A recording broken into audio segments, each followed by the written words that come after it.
So I guess we'll go ahead and get started. It looks like it's pretty close to 10 o'clock. Now I know what, those teachers who are doing both the virtual class teaching and then the in-class teacher, the hybrid classroom. Man, that must be really hard.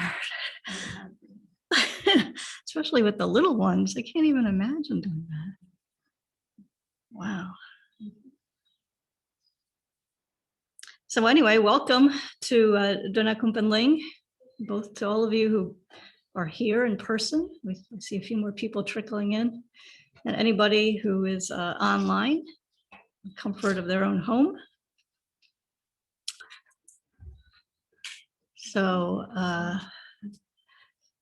my name is Losang Tendrol, and I'm substituting for Geshe Darge. This is usually his class, as you probably know. He is attending, I guess, co-organizing possibly the online Tibetan education. They have a mini retreat this weekend, talking about the Tibetan language, I think. So he's helping with that, and he asked me to to substitute. So I know that I guess you've been going through chapter 9, the wisdom chapter in Shantideva's text. That's not an easy chapter, right? So what I thought I would do in this session today is to try to give just a very introductory, basic, not an overview, but to try to hit some of the key concepts in this very complex topic of emptiness. So sort of like a emptiness 101 kind of talk. And I think that would kind of give you the foundation that might make it easier to dive into the Shantideva chapter. So the book that I used to prepare for this little Dharma talk is absolutely excellent. There are so many books about emptiness out there. I definitely have not read all of them, but this is very, very clear and concise, and it's called Insight to Emptiness, and it's written by Kinter Rinpoche Jampa Tektrok. And it was edited by Venerable Thupten Chodron. So I'm sure many of you are familiar with her work. So I would highly recommend this particular book. So by way of an introduction and to kind of set our motivation. So, we think back to the pandemic.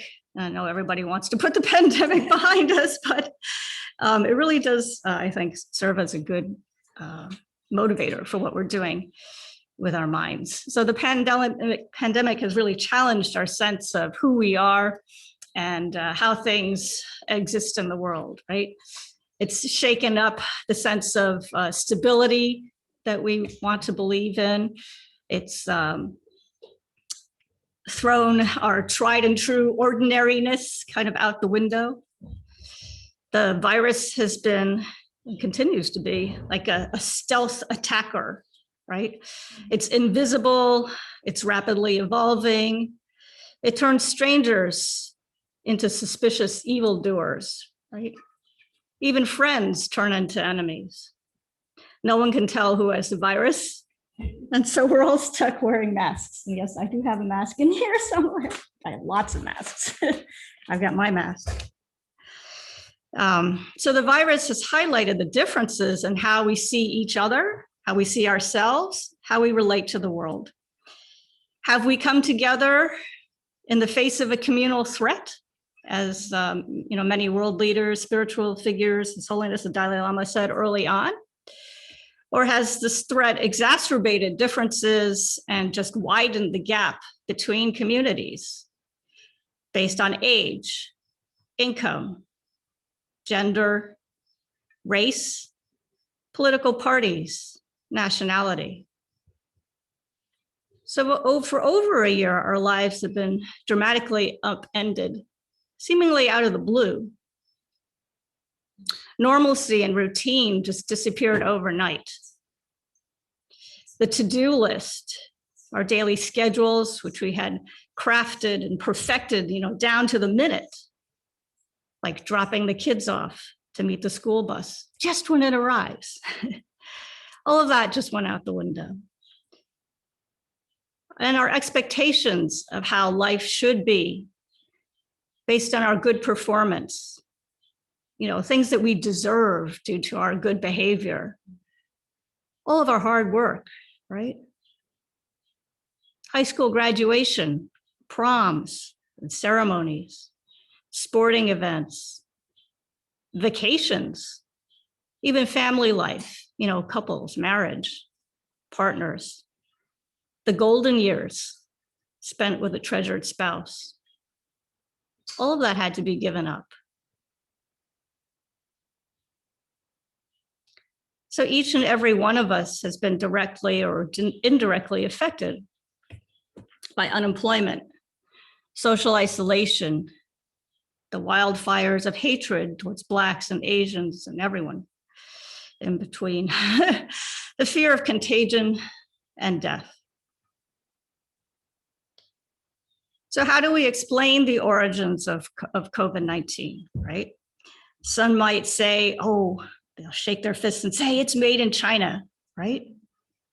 Others might think that it's sent by God to punish the wicked. Others might say that it's from bats and the wild meat markets.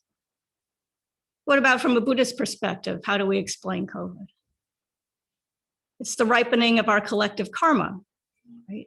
The karma of attachment and greed.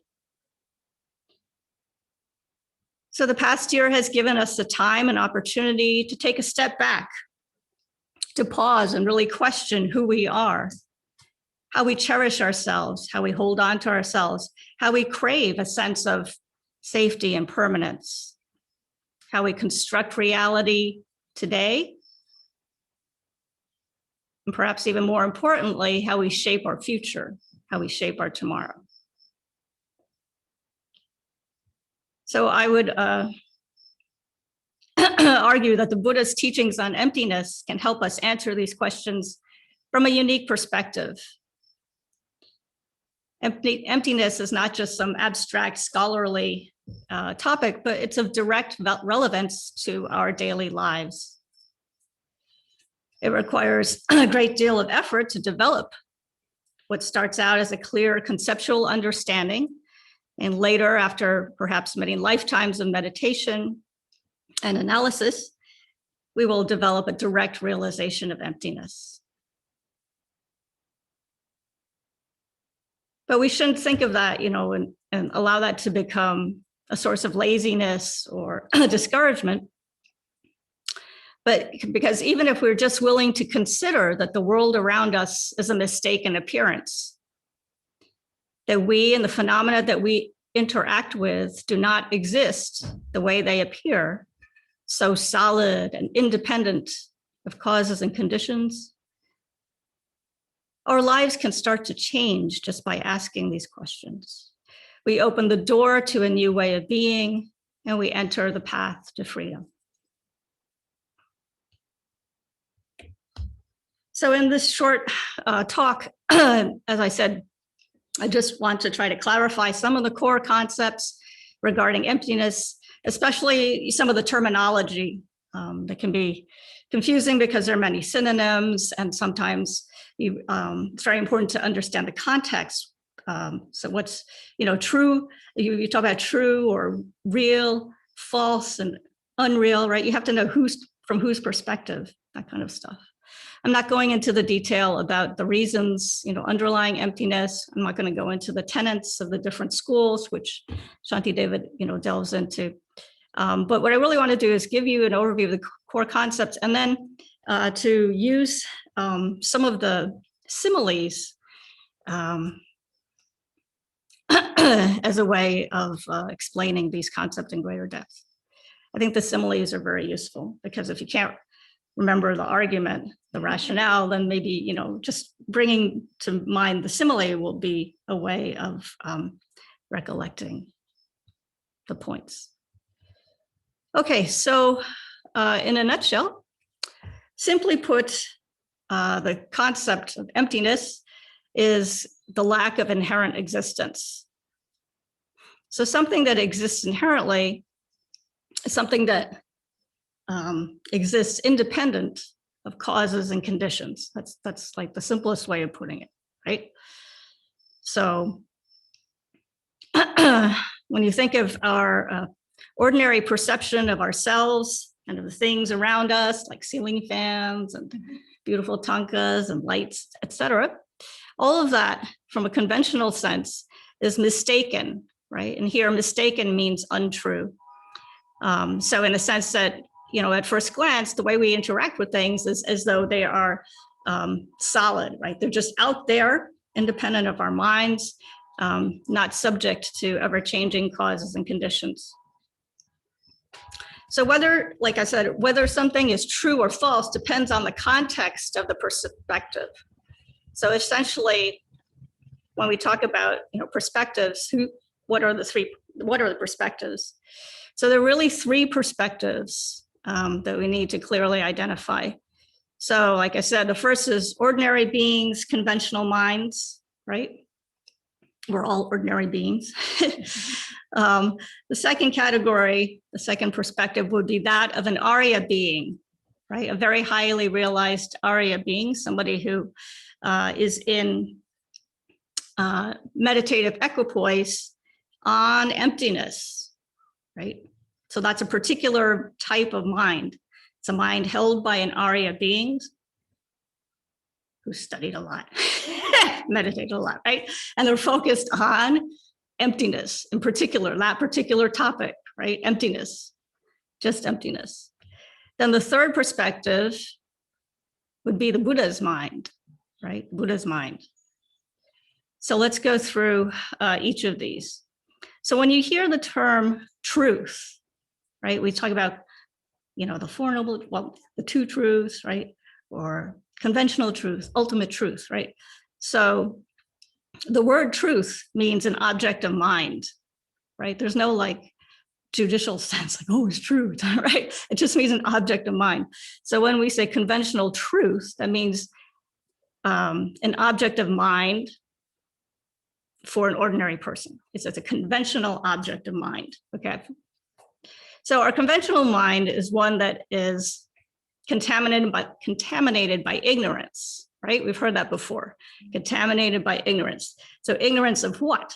Ignorance of how things truly exist, how things actually exist, right? So the analogy that is commonly given, it's like seeing the world through dirty glasses, right? You're looking through your glasses, or maybe you're wearing dark glasses, sunglasses, and so your perception of the world is distorted.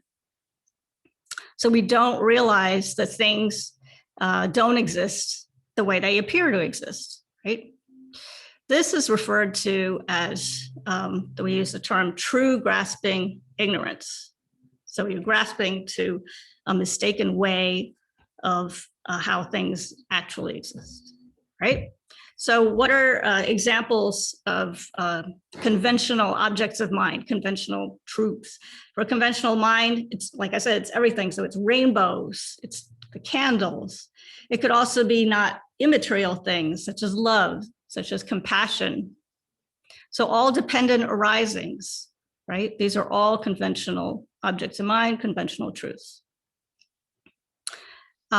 So that being said, you know, you're thinking to yourself, hey, you know, like, wait a minute, I'm not dumb, right? I can tell to a certain extent when something doesn't exist the way it appears, right?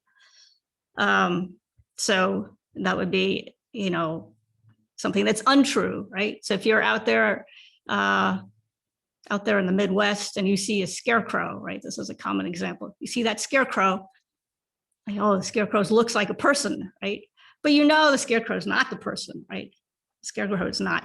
So it's untrue in the sense that the scarecrow is not the same as a person. That person, you know, it doesn't exist. All you're seeing is that scarecrow, right?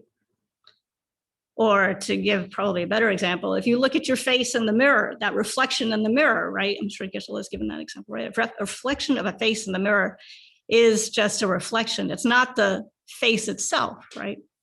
It's not the face itself. The face itself isn't actually there, right? So what about the truth for an Arya mind and equipoise and equipoise, right? What does the Arya see? So emptiness is the object of mind in such a case, right? So only emptiness appears to the Arya who's in meditative equipoise on emptiness. So because the Arya's mind is filled with emptiness, it only perceives emptiness, then that emptiness is in harmony or in accord with the way it appears, right? There's no disconnect. So conventional objects, which we've just said, are mistaken appearances. They don't even arise to an Arya being's mind when the Arya is in meditative equipoise on emptiness, right? So they only see emptiness, and in that sense, emptiness can be understood to be a dependent arising and an ultimate truth because by definition it's the object held by the Arya's mind, right? It's an object of mind held by an Arya. So then the truth for a Buddha, what does a Buddha perceive? A Buddha can perceive both the conventional objects as well as these ultimate objects simultaneously. So only Buddhas can do this. They're the only of the three, types of perspectives. Only Buddhas can see both at the same time. So the point is that Aryas, when they're in meditative equipoise on emptiness, they only see emptiness, right? But what happens when they get out of it? They end their meditation, right? Once they've ended the meditation, then conventional objects reappear. But since Buddhas are always, in the state of equipoise, then for them, there's no, in session, out of session disconnect. Okay. So that fundamentally, what's the difference between the ordinary worldly mind and an Arya's mind, right? Well, there's a big difference. But, one way of looking at it, just in a conventional or easy to way understand, right, is that the ordinary person doesn't question how things exist. This is one way of differentiating them, right? Just in terms of what kinds of questions or what problems they're trying to address. So an ordinary person going to the grocery store or going to work, driving down the road, right? We're not questioning how things exist. For the most part, we just accept things at face value. We can use things, they serve their intended function, and that's great, right? We don't have to take it any further. So like if we're watching people in a movie or in a TV show, right? To one extent, to some extent, or to a large extent, we know that these are just actors, on the screen, right? We know that they're not actually there, loving each other, killing each other, whatever, right? We know the drama is unreal, but we still like to be fully immersed in it, right? So we do understand that things can be a mistaken appearance. We can still enjoy that. But then what about Aryas, right? The Aryas are going to question how things exist in relation to their appearances, right? So those are more kind of like more of a philosophical bent, right? They're asking questions. How do things really exist, right? What's behind the appearances? They look at that reflection in the mirror and they really want to know, what's going on with that reflection? How does it relate to whatever object's being reflected, right? So it's kind of like having two different radio stations, right? This was the analogy that was given by Guy Newland, who's also written some very good books about emptiness. So I think the analogy is of two radio stations where one is playing classical music, the other is playing, let's say, country music, whatever. So if you're listening to the classical music station, then you're not going to hear country music, right? And vice versa. You're listening to the country music station, you shouldn't be listening to Beethoven, right? Beethoven's not going to appear. So from the perspective of ordinary worldly experience, like for somebody who hasn't studied emptiness, right? Not interested in emptiness or hasn't had the good fortune to come across emptiness, then ultimate truths are not going to exist, right? That's just out of the realm of possibility. Likewise, for an Arya in meditative equipoise on emptiness, then the conventional truths, the conventional objects of mind just don't exist, right? So I think that's really interesting, right? The perspectives are that, starkly differentiated. So let's look a little bit deeper into this idea of the different types of objects, conventional and ultimate objects, from the perspective of like their natures. Okay. So I think that'll help.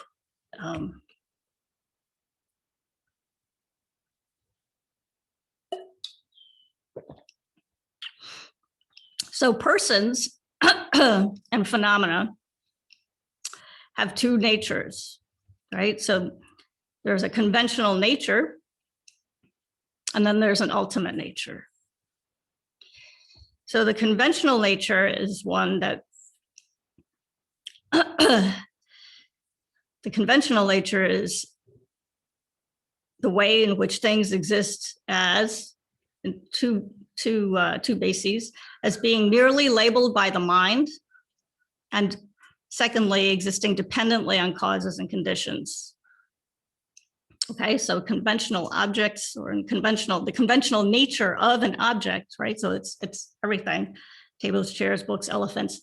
They exist as being merely labeled by the mind and dependent on causes and conditions, right? That's the assertion. And then the ultimate nature of an object, of a phenomena, is its actual mode of existence, right? The actual mode of existence is that it is empty of inherent existence, right? Empty of inherent existence, empty of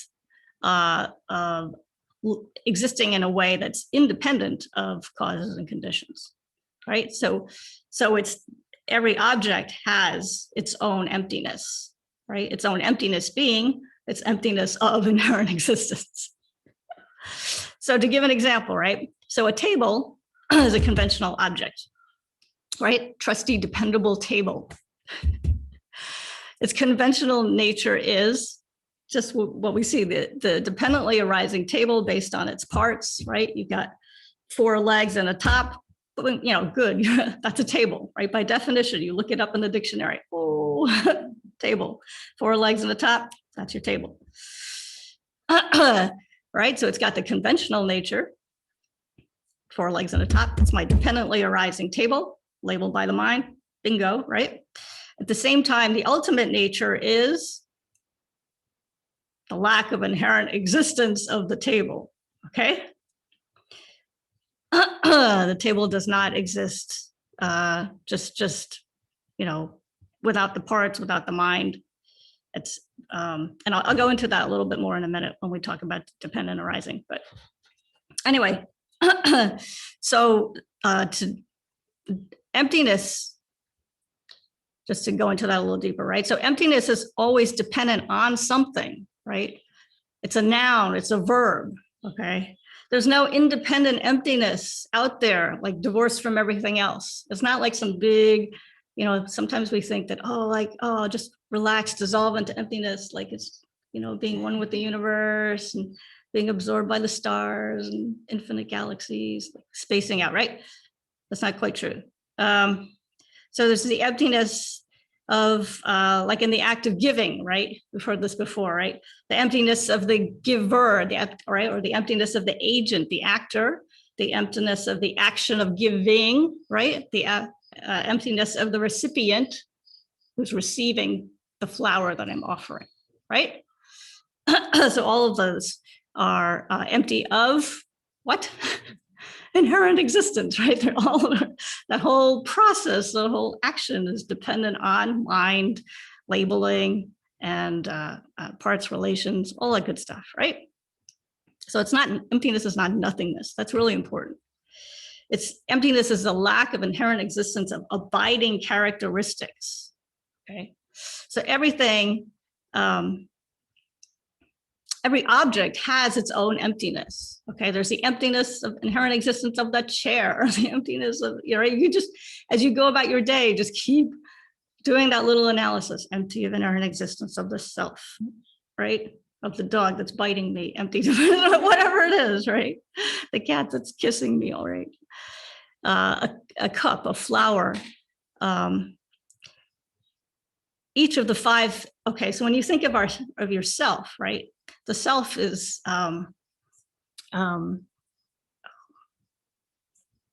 one way of referring to the self, right? Is the perishing aggregates. Okay, the five skandhas, the perishing aggregates, right? Really gets at that sense of the self being a combination, a coming together, a collection of, you know, compounded factors, and they're always changing. They're perishing moment by moment, change. So what are they? It's a little review, right? I know you guys know this, but anyway, form, right? First one is form, like physical form. The second is feeling. The third is discrimination. The fourth is compositional factors. And the fifth is consciousness. So just to go and touch very briefly on each of these. Again, these are things that I always have to look up. The second is feeling. And we say feeling, it doesn't mean emotion per se, right? It's actually, it's a quality of whatever we're experiencing. And so it's either pleasant, neutral, or unpleasant, right? So it's not, you know, big grandiose emotions. It's just like you come into contact with something and there's that initial, oh, what's that? Or an initial, oh, that's like, you know, whatever. Pleasant, neutral, or unpleasant, but not any grandiose emotions. Discrimination is the ability, it's like a discernment, right? It's that basic ability to identify an object based on its characteristics, right? You pick up a book, you say, oh, it's very heavy, right? Or it's very light. Somebody's tall, they're short, they're young, they're old, right? Discrimination. And then compositional factors, also sometimes translated as volitional factors, neither of which is really clear to me, but it refers to all impermanent phenomena, okay? It's kind of like the catch basin, the catch-all. It includes everything from emotions as we would truly understand them, like anger, attachment, etc. Viewpoints, right? Conceptual viewpoints, and karmic latencies, right? Cause and effect, the results. All of that is dumped into compositional phenomena because it's all impermanent phenomena, right? That's basically what it is. So, and then finally, we've got consciousness, right? How do we interact with the world? We have the 6 primary minds, right? So the sense consciousnesses, and we have the mental consciousness, okay? So you have to go back and think, wow, each of these empty of inherent existence, right? All dependent on each other, empty of inherent existence, and yet able to perform a designated function, right? So empty of inherent existence doesn't mean, you know, you can't do anything, right? Rather, it's kind of the opposite, okay? So again, you know, we have this, you know, dictionary in our minds that is a result of our education, our society, or our culture. That helps us assign names to meaning, right? So to give a dumb example, I was thinking like a waterbed. If you got one of those big old waterbeds, which like nobody does anymore. Okay, you got a waterbed and there's a leak, right? All the water comes out. Is it still a waterbed? Does it perform the intended function? No, now you could use it like a rug or something, right? But it's not really per se a waterbed because it's not performing the function that, according to our dictionary, a waterbed should perform, right? So another really important point is that all persons and phenomena, how do we exist? Okay, we exist conventionally, right? If something exists, it exists conventionally, meaning that it's labeled by the mind, right? Going back to my dictionary, labeled by the mind, it exists dependently on that naming process. There's no other type of existence. This is important to know, right? So you'll hear the term like ultimate existence, right? But what is ultimate existence, right? Ultimate existence means inherent existence. Do things exist? Does inherent existence exist? No, right? This is exactly what we've been talking about. Inherent existence does not exist. It's the whole point, right? Or you will hear the term truly existent. Truly existent, again, meaning something that exists independent of causes and conditions, everything else, right? But nothing exists in that way. Everything has its own characteristics, its own entity, its own nature, and its own function, right?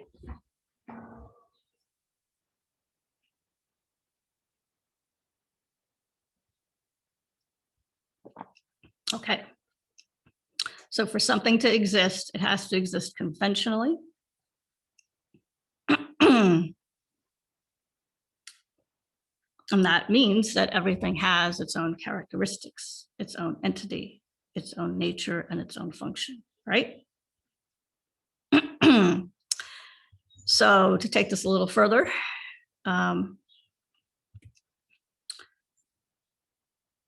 we can talk about how something like, going back to the trustee table, right? Trustee table in English is called table, right? In Tibetan, it's called chokse, right? So, you know, in a different language, it could be something else. But the point being that it's the same referent object, right? We're still talking about tables.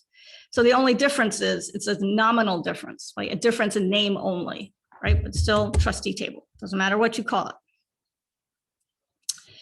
On the other hand, we're talking about emptiness, right?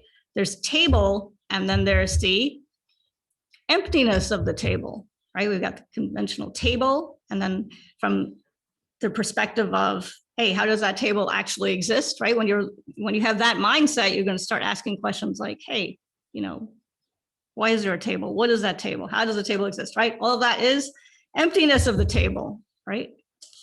So how do these two relate? That's the question, right? The table and the emptiness of the table. We need to understand how those two concepts relate, right? So in that case, they're different objects, right? But they're closely related, like two sides of a coin. There's that table, and then its associated emptiness, right?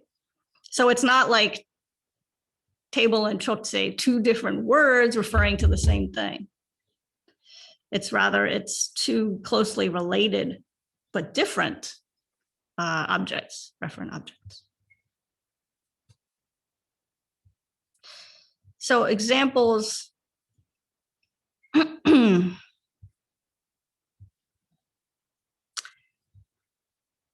When we look at the selflessness of the person, right?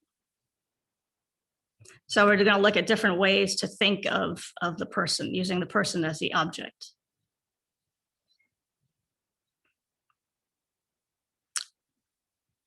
So there's the ordinary self.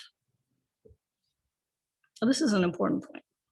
There's the ordinary self that, you know, is walking or sitting or peacefully washing the dishes.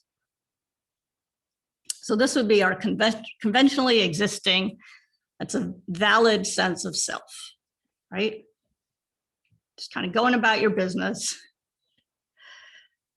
But the second is the sense of self, that sense of self-grasping that arises when you're insulted, right? When you're criticized, right? Think for a moment how that self changes, right? There's an emotional change, right? The other day I was on my deck. I was filling some water jugs. All of a sudden, all the dogs start barking like crazy, right? My neighbor's dogs are always barking, so I wasn't sure what was going on. But then my foster dog, started barking and charging the fence. So finally I look up, right? And like 20 feet away from me, there's a big black bear. Big black bear is going down the driveway, moseying down to the, I can't hear this big black bear. Somebody told me a big black bear looks like a big dog. No, that's not true. This is a big, you're like, what dog is 250 pounds or something? This is a really big, and he's like, yeah. Okay. So seeing the bear sets off an emotional reaction of fear or concern, right? It was also kind of cool. There's a coolness factor. Like I could tell my neighbors, hey, I saw the bear too.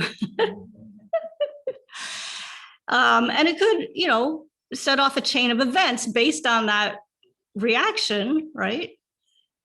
No matter, whether the reaction is, oh man, I'm going to go get a gun and shoot the bear, right?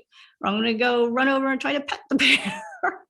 Whatever it is, it's going to, cause some kind of karmic action, right? That's going to have different karmic effects based on whether the action is virtuous or non-virtuous, right? And then based on there will be both corresponding results in this life, as well as the karmic latencies that would affect the outcome of the next life, right? If you go out, grab a shotgun and shoot the bear, then you're probably going to end up in the lower realms, right? If you go out and try to pet the bear, you're going to end up in the hospital or worse. Okay, so anyway, so the point is that the sense of self-grasping that arises, that sense of self-grasping has a fancy name. It's called the aspect of the mode of apprehension of ignorance. The aspect of the mode of apprehension of ignorance. The point being that self-grasping self that thinks of the self as inherently existing, thank you, right, doesn't exist, right? What was that phrase? So, the aspect of the mode of apprehension of ignorance. Thank you. Ignorance being the most important key word of all of that. It's the way that ignorance causes us to hold on to the sense of self, to apprehend the self. It's that mistaken appearance of self as being inherently existing, right? So that's what doesn't exist. So to look a little closer at this idea of independence in this context of negating these kinds of selves, right? So there's the lack, I think this is terminology that you probably we've come across in Shantideva. So there's a lack of a permanent, unitary, and independent person, right? There's no Atman, right? There's no soul out there that arises independent of causes and conditions, okay? So independent of causes and conditions. So this is refuted by the assertion that a person is the result of causes and conditions, right? So the person only arises due to causes and conditions, and so if those causes and conditions are not present, then the person cannot come into existence. The second is the lack of a self-sufficient, substantially existent person. So they're different, tenet schools, and these are held by different, these views are held by different schools. So the second is lack of, and they are presented in order of increasing subtlety. So the lack of a self-sufficient, substantially existent person, boy, that's a mouthful, is the idea that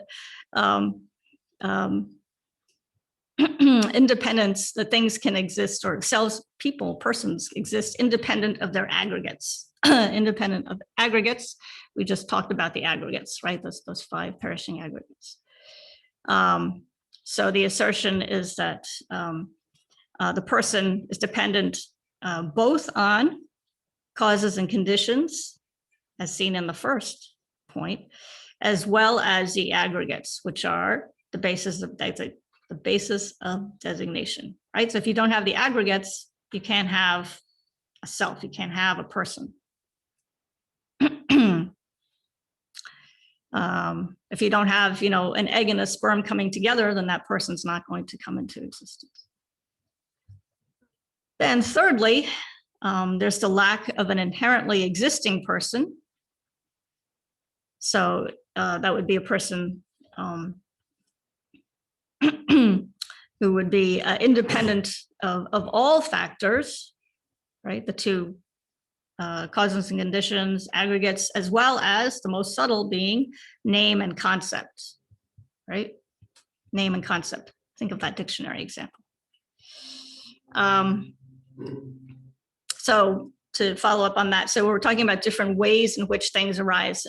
We go back to that idea of dependent arising. So that's a huge, huge, huge topic, right? So there are basically three ways in which things can be said to arise dependently. The first is causes and conditions. The second is depending on their parts, right? You have many, many different parts, or like the aggregates coming together, and that's labeled, a person, or the idea of the table, depending on its trusty parts. And so this third idea, which is the imputation by name and concept. So again, it goes back to this idea that names are imputed on something based on its ability to perform the function that corresponds with the meaning of the name, right? So I gave the waterbed example, right? You can think of like a fork, right? A fork is something that enables us to pick something up, and bring it to our mouth so we can consume it. So a fork, remember those things called sporks or something, right? It was this, I always give this stupid example. I don't even make them anymore. It's like a spoon and a fork, right? So it's very handy. It's good for camping, right? It's a spoon and it's a fork. So you can't call it a fork. You can't call it a spoon, right? Because it performs two functions. You got to call it a spork. So the point is that things only come into existence when we name it, right? When we name something, then it comes into existence in accordance with our dictionary, right? Otherwise, there's no way to interact with it. There's no way to refer to it, to point to it, to use it, right? If you don't know what it is, like if somebody gives you a pair of chopsticks and you've never used chopsticks, you'd be like, huh? What do I do with this? How do I use it, right? I don't even know that it's for eating, right? Maybe it's for gardening. So everything exists as a mere imputation from the side of the mind based on this process of naming. But that being said, it doesn't mean that, the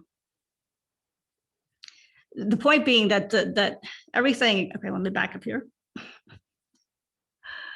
Okay, the object doesn't exist. The important point is that the object doesn't exist from the side of the object itself, right? This is what we're trying to get to. How does something exist? Does it exist in and of itself, right? Is there something that we can point to in the book that we can say, aha, that's the book. That's the essence of the book, right? So the Prasangika Madhyamikas would say, no, everything, there's no inherently existing essence of the book per se, right? Everything comes as a result of, everything is a dependently arisen product, right? It's a dependently arisen product because everything's based on causes and conditions, the parts, like the pages of the book, right? and I shouldn't say that, the imputation by name and concept, right? Whereas we all agree that something that looks like this, that has words, that has pages, right? It's a book.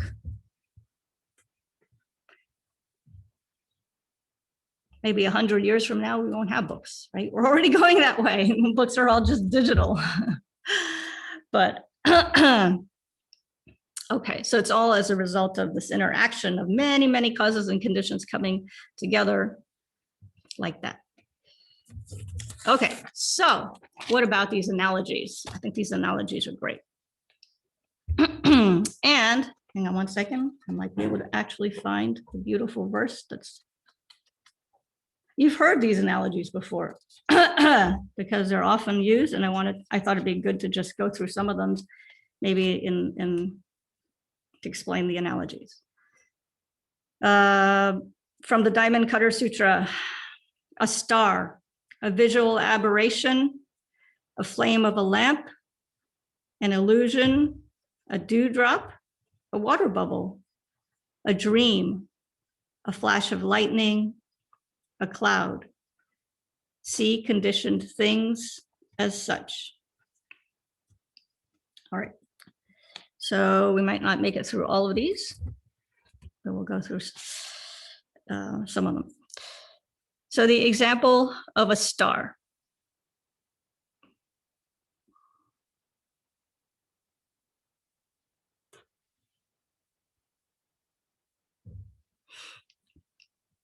The analogy of the star is a way of showing that the nature of all conditioned things, all phenomena,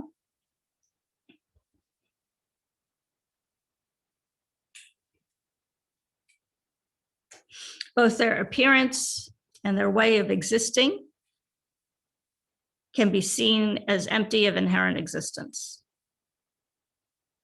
So the reason for that is that it explains the two different perspectives, the two viewpoints that we talked about earlier, the conventional viewpoint and the ultimate viewpoint.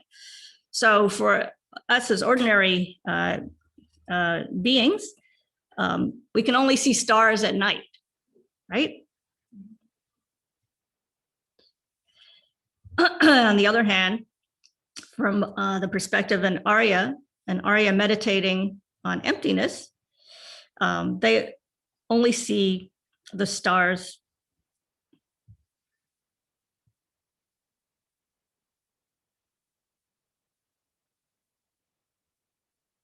do not appear during the day.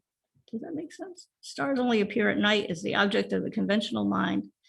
Stars do not appear during the day. That's the same thing. Stars do not appear during the day. What would that be? Arya is meditating on ultimate truth. Objects of mind don't only objects of mind don't see conventional truths. Oh. Aryas are only going to be able to see stars. Objects of mind they don't see the conventional. They don't see conventional truths, such as the conventional truths being the stars. So I guess that makes sense, right? I just said that only the conventional beings can see stars, and stars as exist only at night. So if you're an Arya, then you're not going to see the stars at night, right? That's the whole point. They only see emptiness, right? The Arya sees the star all the time. The Arya sees the star at night and during the day, because he only during the day. Oh, that's it. He doesn't see it as a conventional star. Right. He sees it as without inherent existence. So he knows the star exists all the time, at night and during the day. So he has a different conception of the star. Well, so they're only meditating on non-conventional truths. So Right. Non-conventional objects. So they would only see them during the day then. That's what it is. Because they don't see conventional objects being what we see. We see the stars at night. So they would only see what we don't see, which is stars at day. Yeah, that makes sense. Okay, so I apologize for that. So, right, so the Arya's mind is one that's directly realizing the emptiness of inherent existence. And the conventional nature, what we ordinarily see, these are just conventionalities that are right.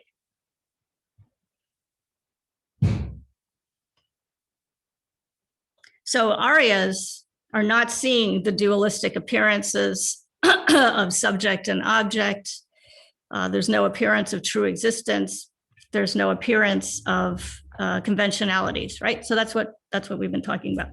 There are no conceptual appearances, and there's no these are the conceptual appearances that serve as a barrier that block us from being able to. This is the ignorance essentially that veils or obscures our mind, prevents us from seeing that things lack inherent existence. All right. So.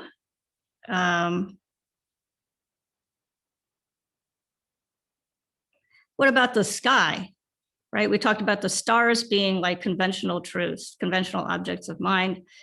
So we see them during the night, but Aryas would not, because Aryas are focused on emptiness. And then the sky, in this analogy, the sky is the space-like emptiness, okay? So it's the non-existence of any inherently existent object.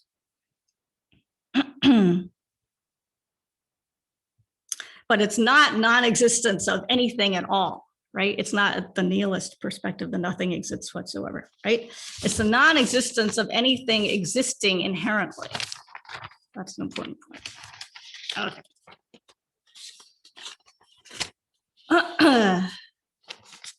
So the stars at night that we see with our ordinary conventional minds contaminated by ignorance, these are just appearances of true existence, right? These are the dualistic appearances. They're false appearances because they look like they exist inherently, but they don't. In that sense, they're considered false or untrue. Okay, clear as mud?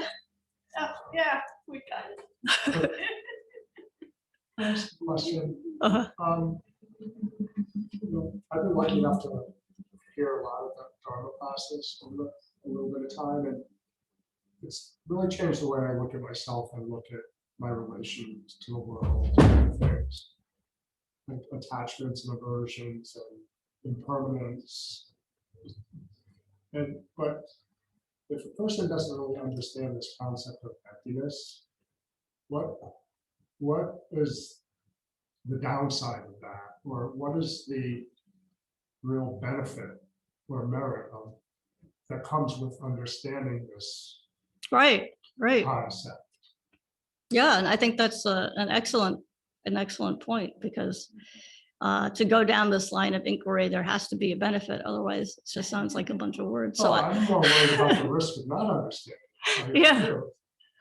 Well, I mean, I think, well, as I was trying to get at, with the introduction, talking about the pandemic, and real life situations, like the bear coming at us. If you've understood emptiness a little bit, right, armed with that perspective, then you can pause for a minute, right, and think, okay, how does this situation arise? What were the causes for this situation? How should I react, right? It's not that the bear doesn't exist, it's that the bear is not going to, come and get you, right? That would be foolish to think that way. It's not that the bear is non-existent, but having this line of thinking, in mind, I think gives us the ability to not react perhaps in the way we ordinarily would. Maybe not assign so much importance to things. Yeah. Or give it something that it really isn't. Exactly. Beginning to just ask those questions, do things really exist the way they look like? Or am I just being completely fooled by mistaken appearances? Just being, dragged down that road due to my ignorance, right? It's like polish those glasses, take off the dark glasses, right? It's like, get real. And it kind of comes from maybe the thought that I know things, that the self has the ability to give meaning to things that really aren't there. Yeah, I think it's there's so many different levels you can think about. You can think, like, in the context of social justice and race, right? Going back to this idea of unconscious bias, stereotypes. Whoo, that's a whole topic in and of itself, right? And that's just one level. It just works on many different levels. Ronnie, did you want to share something? I think the merit of emptiness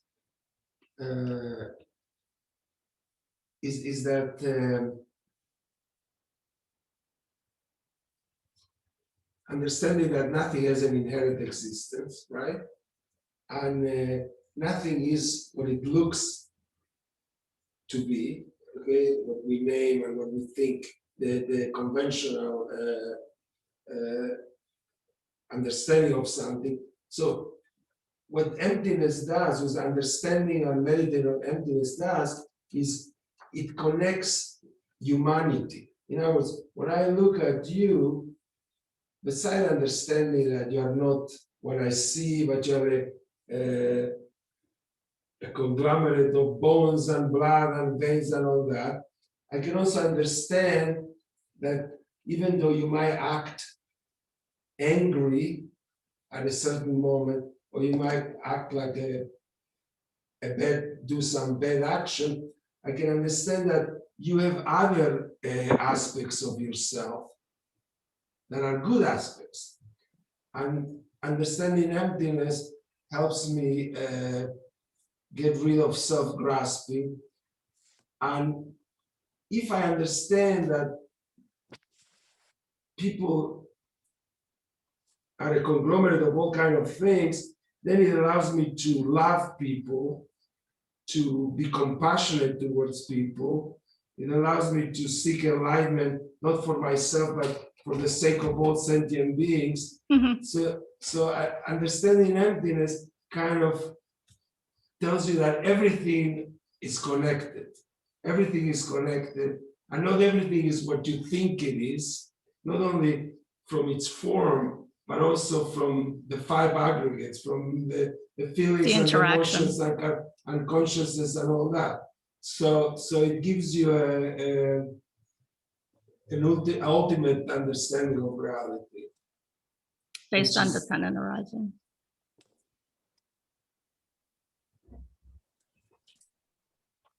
Okay, so let's keep going. Different similes for understanding emptiness. So the next one is the visual aberration. I think it's like, the example is where you see hairs falling down, in your eyes, which I think is like, what we call them floaters, like if your eyes are very nearsighted, or sometimes you see those little flashes. So anyway, the point being, it's like, let's say it's a kind of eye disease, right? So if you have this condition, then those flashes of light or those hairs, et cetera, they appear to truly exist, right? You think, wow, I'm actually seeing these. So they're true for the person who's experiencing them, right? I see them, but you don't. Okay, so they exist for me, they exist the way they appear. So they're true for me in that sense, right? There's no difference, right? I see those little floaters. For me, those are true. They actually exist. And so likewise, other examples would be, if you're intoxicated on drugs or you're drunk, right? And you see the pink elephant, right? You see that big pink elephant. You're the only person seeing the pink elephant. And yet it seems so real, right? Or at the time of death, right? Time of death, the experiences that are experienced at the time of death, are individual. It's subjectively determined by what's going on in your body and your mind as you withdraw peacefully and take your leave.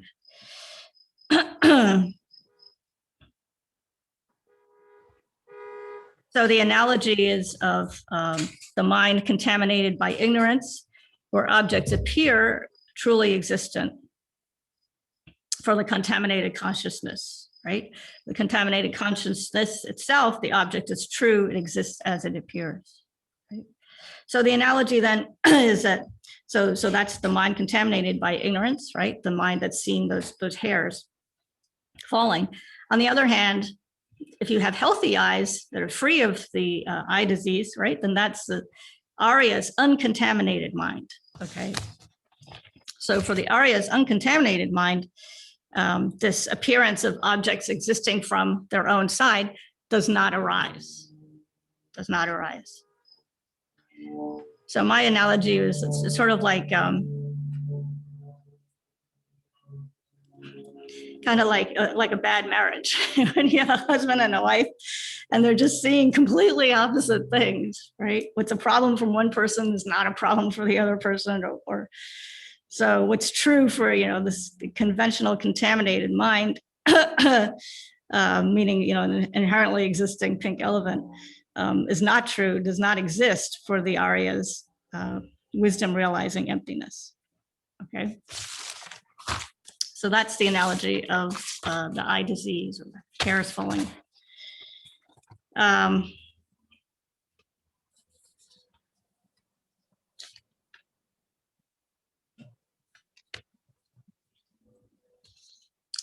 then the flame of a lamp. We've heard this one before, right? So the flame of a lamp analogy helps us understand how conventionally existing phenomena are empty of self-existence, right? So this analogy is useful for explaining and understanding the 12 links of dependent origination, 12 links of dependent arising, because we know that things arise due to causes and conditions. In the case of the flame is the result of the oil that's held in the container, and then the wick, and then the wick.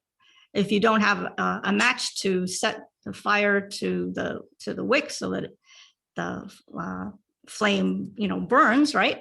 If you lack any one of those three ingredients, then there's no flame.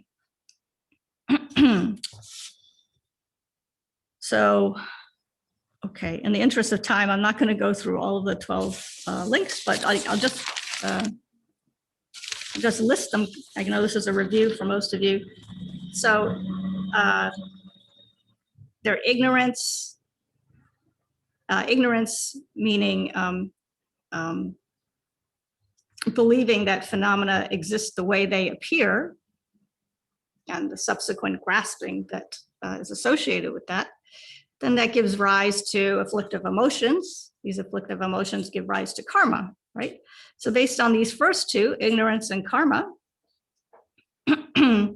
then consciousness arises, right? So from consciousness, we've got name and form, and then name and form gives rise to the sixth sense bases, which gives rise to, once we can have these sixth sense bases and consciousness, then, we can contact everything around us with our perceptions. That gives rise to feeling, gives rise to craving and desire, clinging and grasping, existence, birth, aging, and death.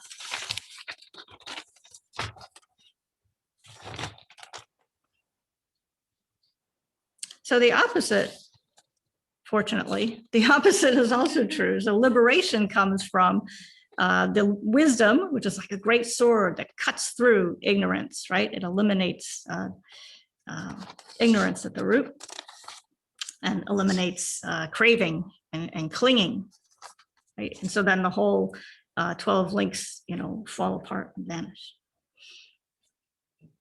So the recap on the flame simile is that everything, all phenomena arise or are created or produced as a result of the presence of their associated causes and conditions, right? So if those causes and conditions are not present, then that particular phenomena will not arise.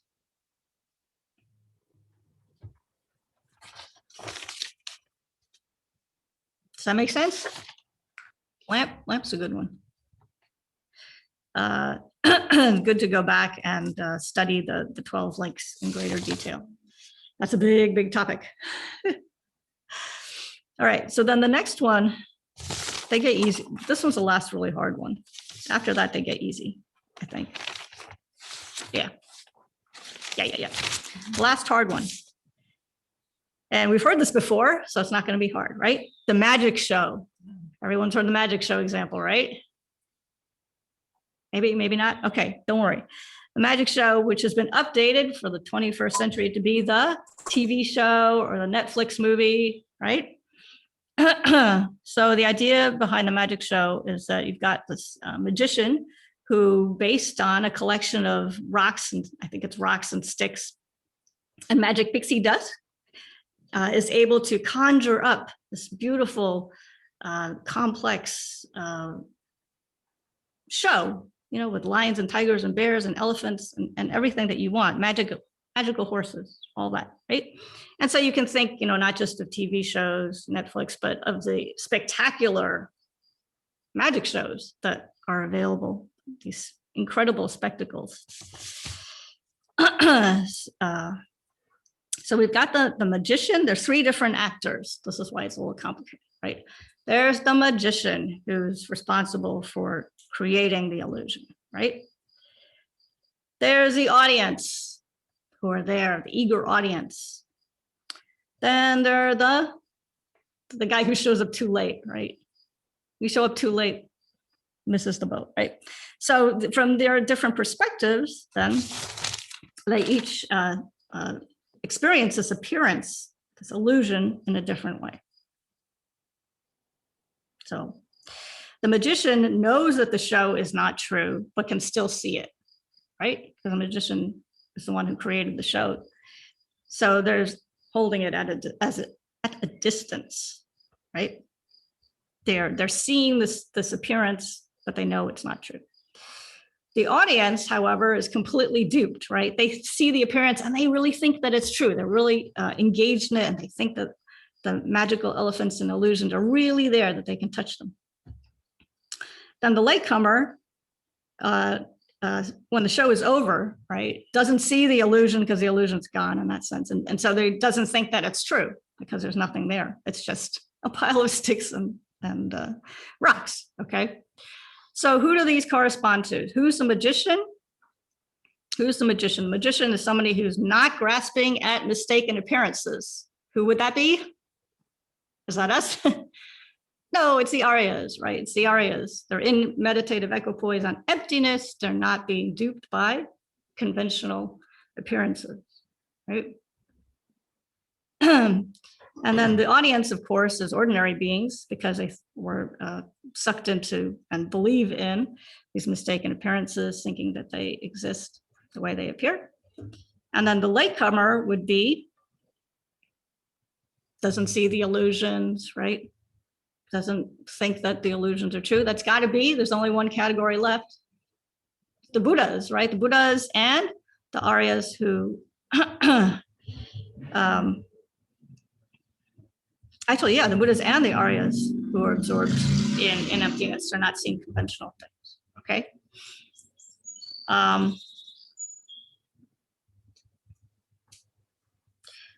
think the audience is the Buddha, because the audience sees it, but they know that it's not true. No, we don't. We think that it is true. We're totally engaged in what we're seeing. Doesn't the audience know that it's not true? It's a magic show. Well, in the example, it's a magic show. yeah, this is the naive audience. The children audience. Okay, the children in the audience. Children. There you go. That's good. That's good. And in fact, that's one of the ways that, you know, in the scriptures, right, we're childish beings. That's us, right? You see that in the references to ordinary beings. You know, we're often called childish. Yeah.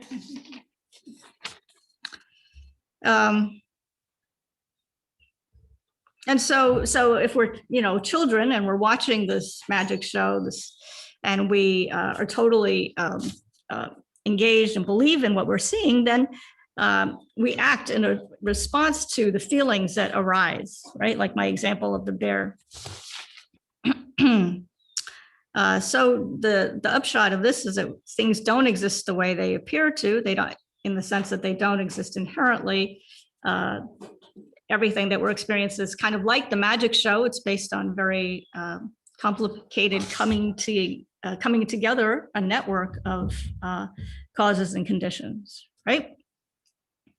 What are the main causes for things coming into existence for us subjectively? What are the two main causes? We've heard this before. Not a trick question. In fact, I just said it. When you go back to the 12 links, what are the first two? Ignorance. And Was it formation of? Okay, ignorance, and then oh no, I have it right here. Ignorance, and well, it goes into consciousness, and the name and form. karma. Oh, darn it! Sorry. Good, good. Thank you very much. Okay. Ignorance and karmic latencies, karmic cause and effect, right? Based on those two, those are the two main causes that propel everything else, driving everything else. Ignorance gives rise to grasping, which gives rise to emotions, which give rise to actions, right? Not just always, both wholesome and unwholesome actions. Okay. All right. All right, we're just going to do the dream because everyone's heard this one before. The dream and simile, right? Things, again, the idea that things are false, things don't exist the way they appear.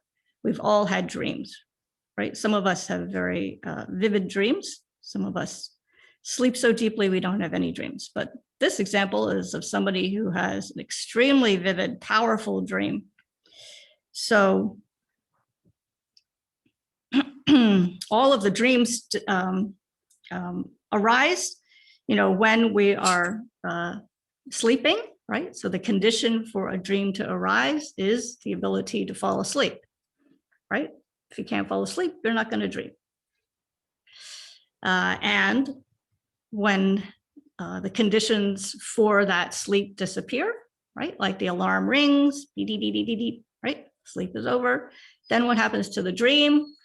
The dream disappears, becomes a memory. So the dream here is the young woman.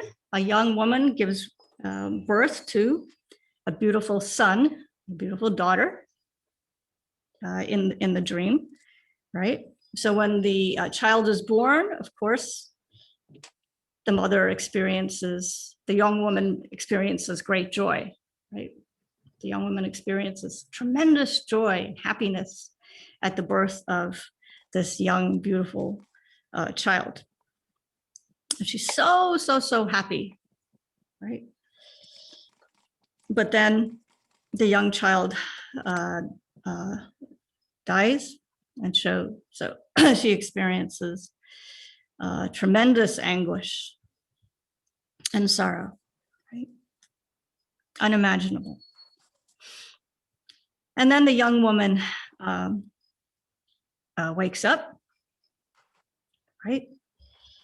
And the young woman wakes up, then she realizes that neither the cause of her great happiness, the birth of the child, nor the cause of her great sorrow and anguish, the passing away of the child, neither of these are true. So the child's appearance was the result of causes and conditions, right? It's a mere appearance due to causes and conditions, meaning the sleep, and then the conditions giving rise to the end of the sleep state.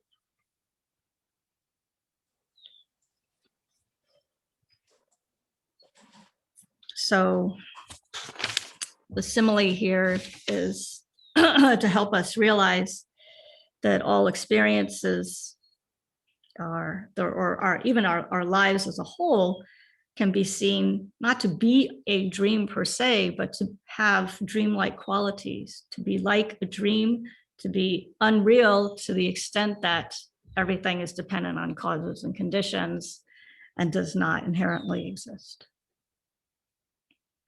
So this is a simile that helps us understand how phenomena of the past,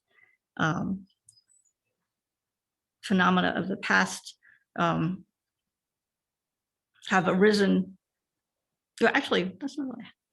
It's a way of helping us explain how things that we experience now are due to causes and conditions that were laid in the past. How past actions color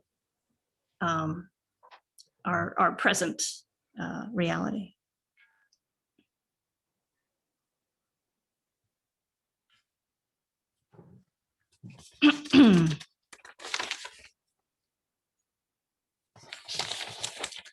And then there are other ones. There's the example of lightning, and then the example which is a way of showing how phenomena of the present do not inherently exist. And then the cloud is that how phenomena of the future likewise do not inherently exist. Cloud. That one takes too long to explain. You have to go look it up in the book because he goes into some of the differences in the tenets and stuff. So. Which one? The cloud. Cloud, which is a way of explaining how phenomena of the future do not inherently exist. And the lightning was the past? Present, Oh, present, because it's so fast. Lightning can't be identified as being either here or there because it's so quick. You know, it's just like flash of lightning, right? And then Is that trying to hit on impermanence or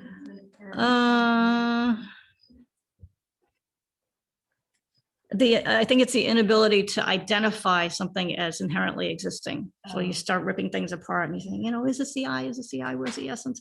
You can't find it, right? So you can't find it. And so the punchline, the summary is that all conventional phenomena arise due to causes and conditions, they don't exist from their own side. They can't be found under ultimate analysis when you're looking through, when you've got your ultimate analysis. I was going to use spectacles again, but I don't know. When you're trying to look for something and like an inherently existing nature in an object. So that's an ultimate analysis, right?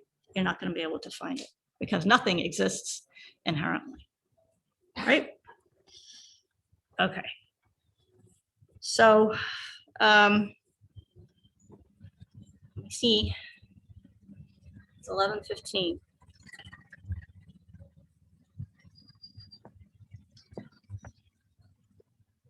All right, other 5 minutes for very easy questions. Don't ask me a tough question because I won't know the answer. Is anything that I said like completely confusing? Is there something you want me to repeat? I have a question. Okay. Could you repeat the questions as they're asked from the people in the Gompa, because we cannot hear their voice too well over the microphone if they ask you a question. And the second question I have for you is, you were talking about the 12 links of dependent origination in the forward. Do you want to quickly review what it's like when we look at them in reverse? Or is that too much for this class? I will pass on that Oh, because we're talking about. yeah, I understand. Very good. Anything else? Sorry, I came late. What is the text? The Shanti Deva text we're using? Oh, no, I'm sorry. We are, I've pulled the material for this little Dharma talk from a book called Insight into Emptiness. It's by Kensur Jampa Tekchok. Mhm. And it was edited by Venerable Triptan Chudran. So Okay. Insight into Emptiness by Kensur Jampa Tekchok. Excellent, excellent book. Inside. You know, one of the things I've been struggling, I asked Rinpoche about the magician's illusion. And I said, you know, in my Western mind, I want to believe that everything is an illusion, right? Because I see that it's a metaphor, an analogy, but if everything's an illusion, then it kind of takes care of the ego and all the other things. And I think the slippery slope is, yes, nothing exists inherently, but things do exist and they do function. And Right. even as they exist as a dependent arising, I'm like, well, there's all sorts of room. Even if I have the wisdom to cultivate that awareness, to get into negativity. Like, even if they do exist as a dependent arising and they don't inherently exist, I'm still in trouble. I'm still going to, engage in the sins of body, speech, and mind. Like, I don't know how we as human beings trapped in samsara ever liberate until we're liberated, So I feel like they don't talk enough about, the idea of the conventional truth of that, right? That, okay, they don't exist inherently, but they do exist and we're interacting. Right. I wanted to believe it was just an illusion and it would just take care, because in a way, I believe we're so deluded that what we perceive as to be a reality is complete delusion anyway. So let me just call it all a magician's illusion. And Rinpoche said no. So I'm just curious, like, how do we navigate a world which nothing exists inherently, but things do exist? How do we navigate that karmically? And if you don't feel like answering, that's okay. I'm going to go back read your book because it sounds really fascinating. No, I If think you could just, it's an excellent question, and it's similar to the question that was asked earlier. I think that no matter what situations arise, whether it's a very happy situation or whether it's a situation of great sorrow, such as COVID, then by studying emptiness, it gives us a different tool set, a different, perspective, to just stop and see, why are things arising the way they're arising? That's one way of thinking about it, right? How can I change my reality, right? What practices should I be doing to change the way things turn out for me and for others, both in this life and in the future, right? I think it's a way of giving us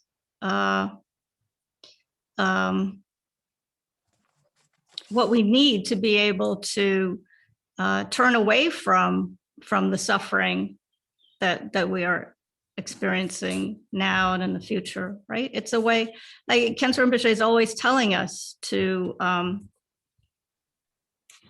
see that we have everything that we need now to be able to liberate ourselves from this horrible, suffering that we're experiencing day to day. How happiness is actually suffering in disguise. How everybody who, sometimes the world seems like it's against us, right? All of the people who we consider enemies, right? All of those are just the products of our to a certain extent of our imagination, right? Our ignorance, our karma, right? So if we don't want to experience that, then we need to practice Dharma. We need to roll up our sleeves and really dive into understanding wisdom and understanding how thick our own ignorance is and how thick their ignorance might be as well, right? That's what opens, the doors to developing immeasurable love, immeasurable compassion, immeasurable joy and equanimity, right? So method and wisdom, those two wings of the dove, right? They do go hand in hand, right? You can't have one without the other. And Rinpoche has said over and over again how we have, like I said, everything we need to practice Dharma, that we have everything we need to attain liberation. And it doesn't have to be like big and complicated. He said over and over again how offering just one morsel of food to somebody who's hungry, to giving $1 to somebody who's homeless on the street, creates immeasurable virtue, right? You don't have to cut off your head and your arms and your feet and give them to the starving tiger, right? Just if all of those practices done with a pure motivation, and an understanding of the emptiness of the self, the object that you're giving, right, and the recipient, right? emptiness infuses bodhicitta, right? And then it becomes very, very, very powerful. That's, what gets you out of samsara. So it's extremely important. Thank you for that question. Thank you. So- Is the book Insight into Emptiness? That's The correct. title? Okay, Yes. thank you. Yes, thank you. So it's not hard to practice dharma. You can read this big, thick book. That's not even that thick. And something that we can do every minute of the day. And so I'm going to conclude with the prayer that I wrote for the VSEC. Where did I put it? It's a little Tonglen meditation.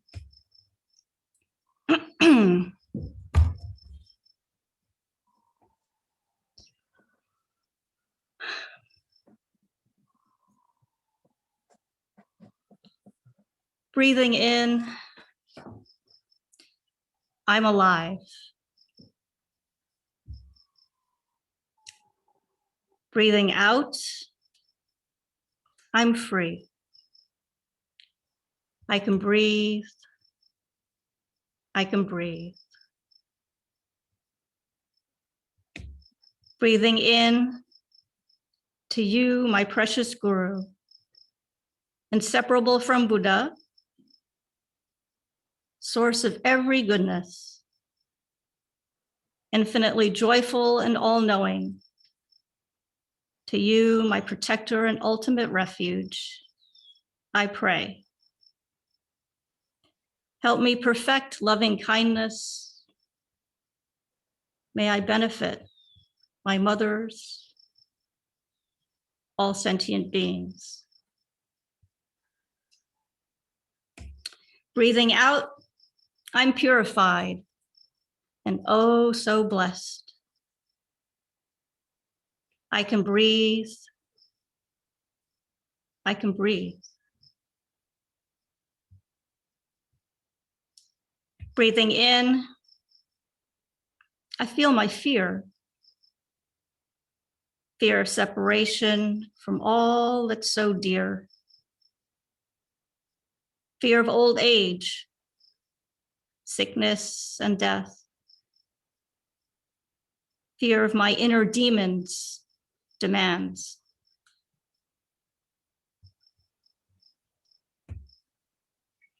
Breathing out, I let go. I'm free. I can breathe. I can breathe. Breathing in, I see everyone's beauty. Outwardly, yellow, brown, black and white, and everyone in between. Skinny, fat, young and old, from humans to tenacious ticks, to wise old elephants. Inwardly, we're all the same, chasing happiness and running from pain. Breathing out, expanding my heart to touch every one of you with love. We can breathe. We can breathe. Breathing in, I ease your suffering and take away your fear. You, my sweet mother, who have loved me for eons. Inhaling your anger and attachment like thick black smoke, thus extinguishing the fire of self-cherishing, burning my heart.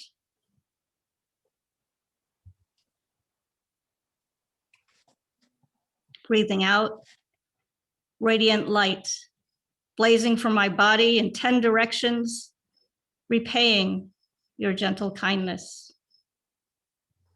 Sending you all my love, happiness, and merit, fulfilling all your prayers. We can breathe. We can breathe.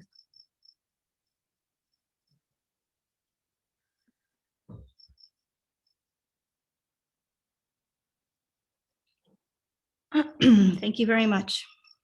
Thank you. Thank you, Ani. Tashitale. Thank you. Bye-bye. Bye. Thank you. Thank you.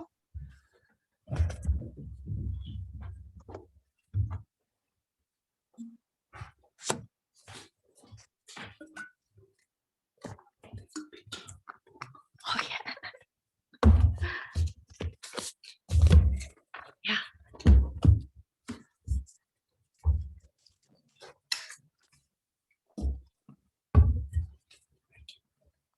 Good to see you.